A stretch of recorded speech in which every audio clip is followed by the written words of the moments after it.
Hi everyone, here we've got TCL 20 SE, and let me share with you how to enable the demo mode on this device.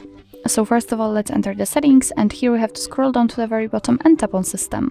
Now let's enter the developer options, and if you cannot find them in your device, then no worries.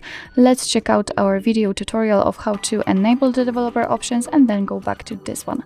So let's tap on it, and here all you have to do is simply swipe a little in order to find the option System UI demo mode. So let's enter, and in order to turn on the demo mode without showing it actually, just tap on the switcher right here.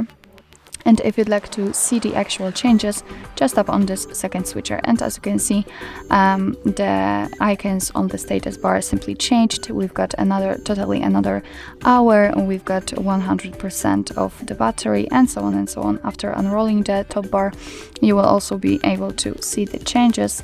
So actually this is it. This is how to activate the demo mode. So if you want to turn it off, nothing easier, just tap on this switcher, and as you can see, all the notification icons just got back. So actually that's all. This is how to enable the demo mode in your TCL 20 SE. Thank you so much for watching. I hope that this video was helpful, and if it was, please hit the subscribe button and leave the thumbs up.